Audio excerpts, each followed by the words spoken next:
And welcome to my ranking of Doctor Who Season 23, aka The Trial of a Time Lord. This will be my ranking of the 4 stories from Doctor Who Season 23, or the 4 segments of Doctor Who The Trial of a Time Lord. Take your pick. And I'll be judging these as individual stories, and therefore on their own. Hence, why this whole why I'm doing this ranking. Otherwise, number 1, The Trial of a Time Lord. We're done. Pretty pointless.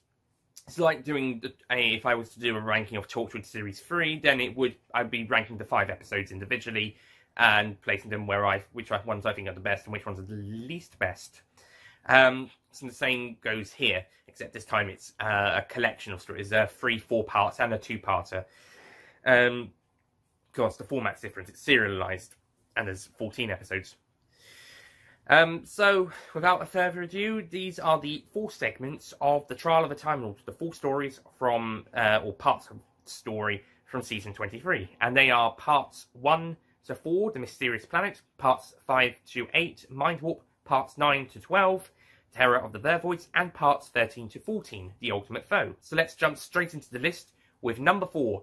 Now, going back and rewatching this story, I actually really enjoy Trial of a Time Lord a bit more as a story. I think it's a better story than I used to think it was. I didn't expect myself to like it as much as I did on a rewatch. I thought it was okay beforehand, but I didn't expect to like it as much as I did rewatch. However, this story that I'm about to rank on this ranking did go down a bit on, in my opinion, as opposed to the other ones which went a bit up or merged around before staying where they were, that had a bit more of a positive reception. This one had a bit more of a negative reception as far as I'm concerned, or at least a mediocre one. And yeah, there is some weak stuff in it. And this is the first segment, parts 1 to 4, The Mysterious Planet.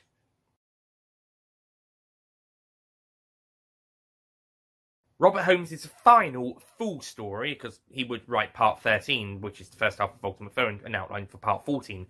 But sadly, he passed away whilst writing that. And yeah, so technically, Mysterious Planet is his final full story, and if counted as part of the whole Trial of Time Lord, then technically 2 Doctors did, which is actually a better finale story, discounting Yellow Fever and How to Cure It, which I wish had got made. Someone please take the... Well, there isn't... It was only an outline of plan, but someone take inspiration and remake it, or make it. Sounded great. But Mysterious Planet, it's not that great. Starters, I think we've got the weakest guest star in this story with the tribal queen lady. Considering how great the guest stars become later on in the season, I think she's my least favourite. Those annoying twin student guide people, whoever they are, they remind me of those annoying twins from Twin Dilemma. They're better than the Twin Dilemmas one, but my goodness, are they annoying. Jaffa is not that great of a villain. The plot just isn't that interesting, and the whole, the fact that this is the story that's used to be the first bit of evidence against the Doctor in the trial, it's just a typical story. It's not really that important. It becomes important later on with the reveal, but what a bland story to start with, and yeah, and it's just, I don't know, it's just a bit bland and not enjoyable. There's some good bits, some nice direction, some good location filming, some decent ideas. I think Perry as a character has taken a step backwards after Revelation of the Daleks, which I think was a step up from most of her Season 22 characterizations. 2 Doctors were probably the closest before that, but yeah, Revelation of the Daleks was probably Perry's best story as a character since, dare I say, Twin Dilemma. I actually thought that was a better story for Perry as a character than most of Season 22, despite my love of that season. And most of it being, well, no, all of it being better than Twin Dilemma, and so is the same for Season 23. But I think after Revelation of the Daleks, Perry has taken a step backwards as a character. So, That's a shame. I think the Doctor's taken a step forward after season 22, but I think Perry has taken a step backwards. And the whole trial segments linking into the story, apart from the very start and the very end, where it's all setting up the story and just wrapping up this episode, this segment, and preparing for the next. They don't really seem in with the story as well as Mindwarp and Terror of the Vervoids ones would. Those two have less trial segments, and they work well with their story when they do pop up. Here, there's too many, and they just grind the story to a halt, and it doesn't sit so well. Doesn't mesh with the ongoing story that well. Unfortunately, this is the most necessary story of the season because it's out of the first three, because it's got to tie in with later on. But what a bland story to open with. It's just bland.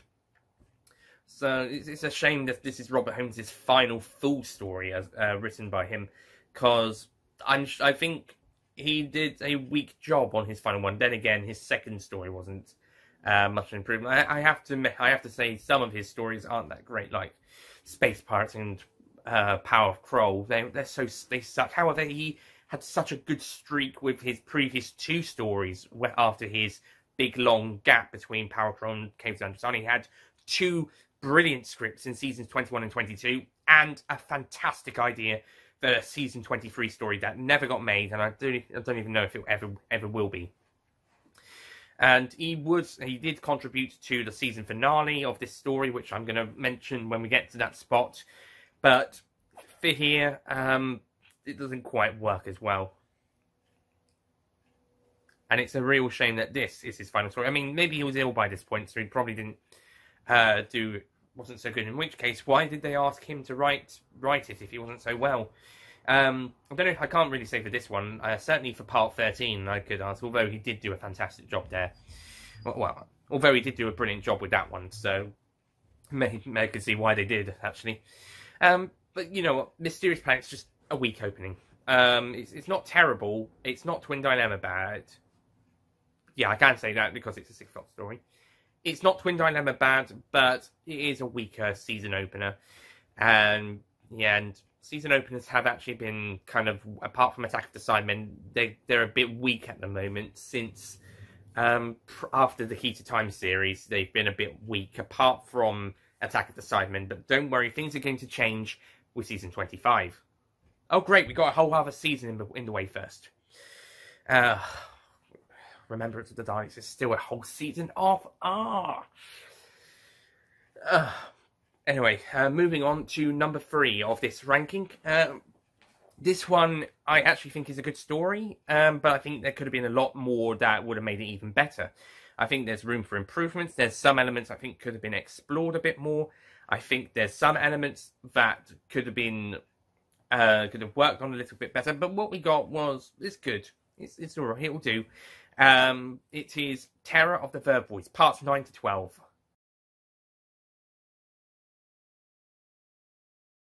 Yeah, this is a good one, actually. I've actually thought it was pretty good, and fans of the Colin Baker era who have been popping up on the internet over the last decade probably will be fans of these monsters. But I think those monsters, I think they were pretty unnecessary to the overall plot, or at least could you have done something a bit more with them? They can only get a bit more attention in the last episode, maybe episode 3, but not as much. I think they could have a bit more attention and a bit more story angle taken that way. Similarly with the guy and 2 aliens hijacking this ship, I think that could have been explored a little bit more. And the guy going a bit crazy, that could have been handled a bit better. But some of the other elements are pretty good, like the Professor Lasky, played by Honor Blackman of The Avengers, the TV show, and Goldfinger, the film, fame. And I think she's a great guest star, and her character's really good, although her death is a bit silly. Nice try, though. And her whole Professor Lasky story that she's involved in, and the murder mystery story, and some other quite interesting stuff. It's all done well. And it's actually the segments of the trial, and the trial scenes actually work really well with the scenes in this story, and it actually allows the story to get on with the plot instead of what Mysterious Planet did and just kept interrupting every other now and again. It actually only does it when it needs to. And Mindwarp would do a similar thing, only there'll be a few more trial scenes and it would happen a bit more often, but again, it would still flow with the story really well. So, and Mel is introduced in an okay way, but I'm not really a fan of the character. I think she's okay. I prefer in audio, but I think she's off to an okay start. I think Bonnie Langford was miscast, but I think the character's off to an okay start despite the screaming. And yeah, I think it's good. I think it's quite decent. Some of the visual effects don't look that amazing. However, if you've got the season 23 Blu-ray set, you'll have an option to watch the story with the new visual effects.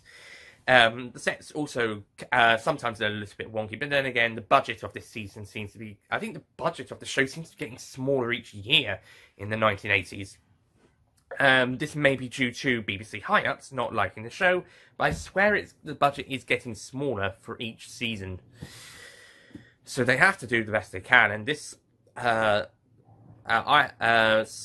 spaceship cruise liner is really good, and I like how the Doctor gives some context at the start of his presentation just before we jump in, and then we let the story play about for the most parts.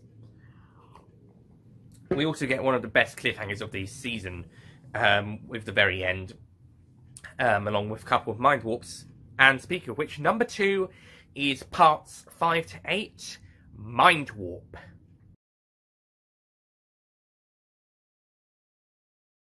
Yeah, I know I just transitioned to that one a bit too quickly, but okay, Mind Warp. Now, before I rewatched this story, I actually wasn't the biggest fan of Mind Warp. I thought it was a bit, wasn't that great. However, rewatching it, I appreciate it a lot more. I like it a bit more. I think it's a great story. I like how they go down this evil Doctor route, whether this is part of a ploy that he's doing, or this brain machine that he was put into at the end of part 1 sort of damaged his brain until midway through part 4, or a mix of both. And also like how Perry kind of becomes the main protagonist through the rest of the story until the Doctor snaps out of this phase, or comes back round, or whatever. And she's really great. I think this is possibly Perry's best story, at least since Twin Dilemma, or if not, Case of Androzani. I think she does a great job, and I also love Brian Blessed as King Ukranos, although I think he's a bit too over the top. But then again, if you're going to have such a character, you do need to get an actor like Brian Blessed. I think he could have been a bit... I think he could have been a bit less over the top at a few places, but he's still really fun to watch for the most part. A few annoying points, but on the whole, pretty good. Really good, and Blessed does a brilliant job with the character he's got. Like I said, could have toned it down a little bit, though. Crozier is a pretty decent sub-villain, I guess. And Syl returns, and Neil Shaban is possibly even better here than he was in Vengeance on Varos. I'm glad he wanted to come back, because then that means he would get another shot at playing his character that he really enjoyed in Season 22. And whilst he didn't get the story that was originally planned for Season 23, which would have seen his return, he was lucky enough to get a different story for the Season 23 we did get, and thankfully he stayed on. He still came back. Unlike the Ice Warriors, or the Autons, or the Rani, who do not get to return in this season, and we would have done in Season 23, that was planned, and the same for Celestial Toymaker and the Tractatus. The Master does, though, so that's alright. And this nastier angle of the story, being that this is probably the nastiest story and probably the most violent, maybe? Question mark. It actually does have a bit of a Season 22 feel, but in a Season 23 tone. And I think it works well, and especially as it's necessary violence and horror and nastiness, like in Vengeance and Varos. Certainly it's Philip Martin after all. I think he might actually be the best writer of the 3 writers of this season, despite his story being second on the ranking. But I think he just manages to craft the story really well.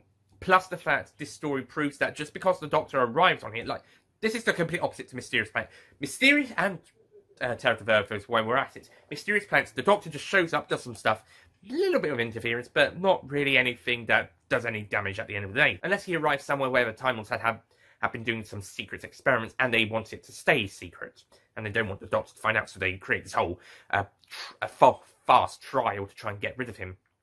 And Terror of the Vervoids is an example of the Doctor actually answering a distress call and then being asked for help.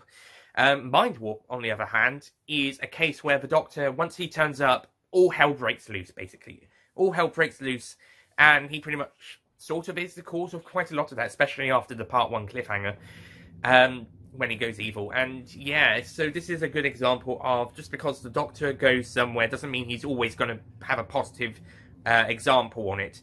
And there are some stories, such as Bad Wolf Parting the Ways, that also show a more negative impact on a community after the Doctor has had a previous adventure, a la the Long Game in that example. And then when he comes back, he or she in Series 11, but when they come back at a later point, things aren't always how they thought it would have turned out, as Bad Wolf Parting the Ways proves. Not everything always works out as normal. This story proves that. And the ending, despite what the Ultimate Foe says, the ending is quite a shocking one. Whew, I mean, it's not quite as shocking as Earthshock's Part 4, but it's still quite a shocking one. And at the time, it would have undermined the case of Androzani, Fifth Doctor, regeneration, sacrifice, but Ultimate Foe sort of fixed that. But it kind of retcons the undermine, as I mentioned in the Mindwarp review. But yeah, quite what a note to end on that story. And it ties us perfectly into the season finale, as it's now time for number 1. Number 1, I think, is just really well written and really well executed. There's only really a few niggles I had with it in both script and execution spots. And considering the script was written by Robert Holmes for the first episode, and then he sadly passed away, but he did leave an outline for Pip and Jane Baker to complete for the second episode. And despite that being written by 2 different people to the first one, they managed to work really well with each other. The 2 episodes work seamlessly. This could be also down to Eric Saywood, the script editor, maybe helping that out. But I believe The Ultimate Foe is the best story of this season. And so number 1 is, of course, The Ultimate Foe.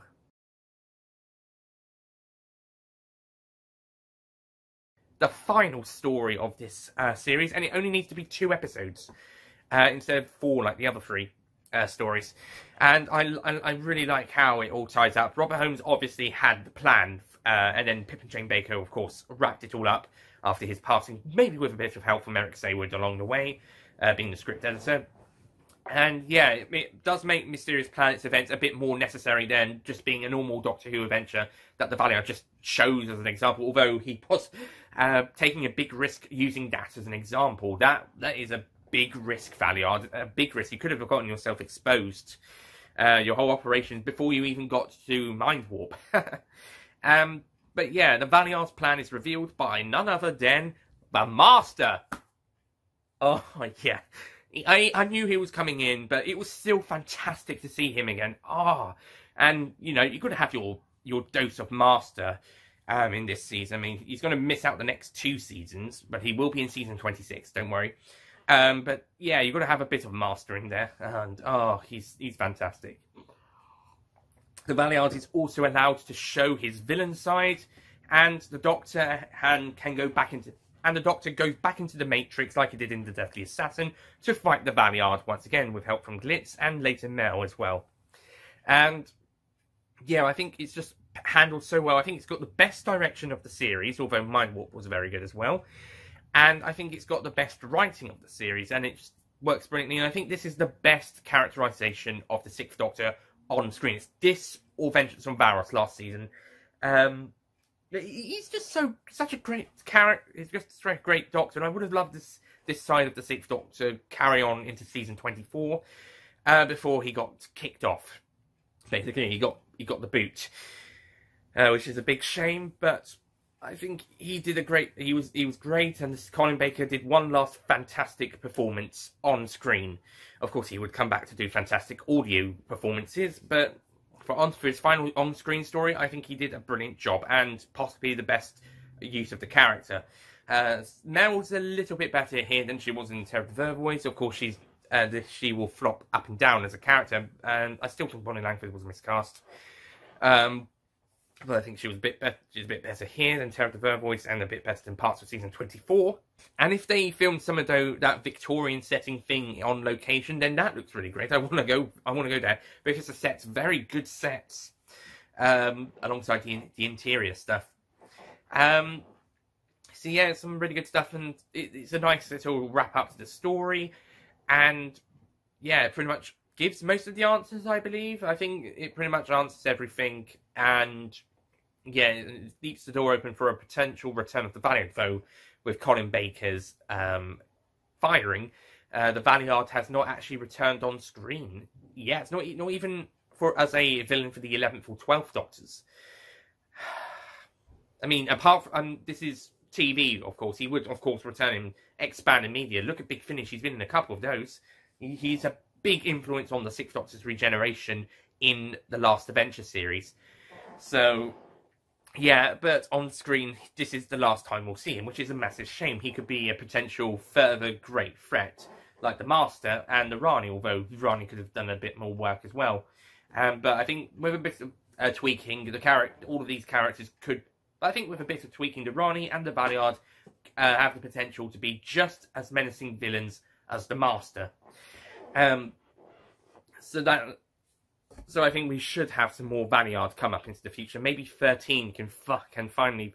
Maybe we can finally see the Valiant again at some point in the 13th Doctor's era. Or maybe for the 60th anniversary special in 2023, we could have him return. Though for the audio fans, I think the 8th Doctor will be encountering him later this year. And in those stories, he'll be a War Valiant, but still the same actor playing him. Anyway, but yeah, Ultimate Foe is a great way to end this season, and I think it's a very strong 6th Doctor story. I still think there is at least 3 stories from season 22 that are stronger than this one, but I think this is a very strong story to wrap up season 23, and is my favourite story of the season. And I think my favourite episode of the entire season is probably episode 13. The Robert Holmes part of this story, although part 14 will probably be a close second. Then probably Mindwarp part 4, which is part 8 overall. My least favourite episode is probably one of the Mysterious Planet ones. Not the first one, but maybe one of the next ones. Maybe not 4, 2 or 3 probably.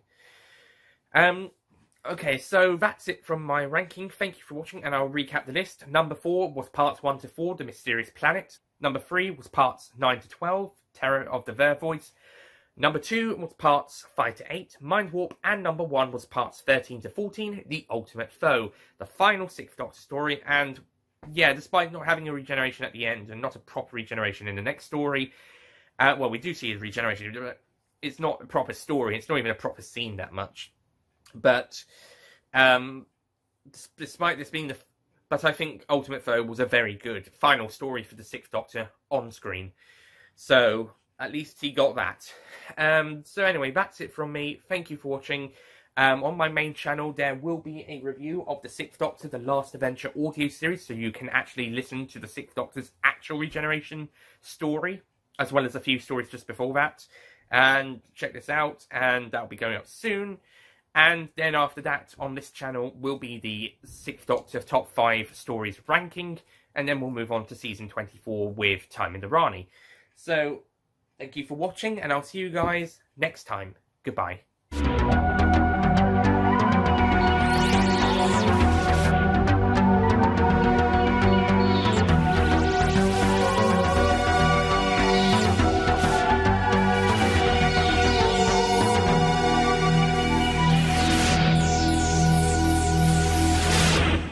Don't forget to click below to subscribe to the official Nicholas Payne Retro YouTube channel.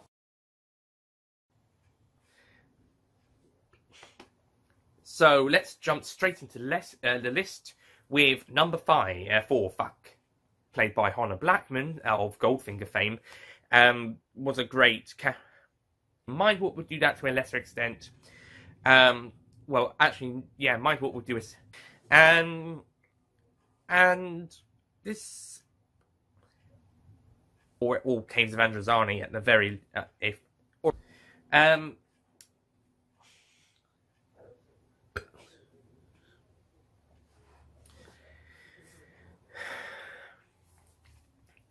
unless unless he arrived somewhere where the Time Lords has had some bad experience. Unless it's so yeah, Mindwarp pretty much leads into and the three of them, and the fact that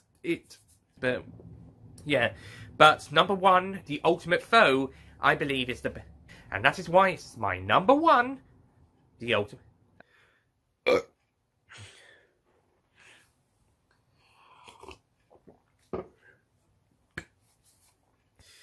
Oh well. Although for the audio fans, though for the war or next year, in a War Master, War Valiard, I should say, in the War Valiard, and in those stories he will be a War number 2. Sorry,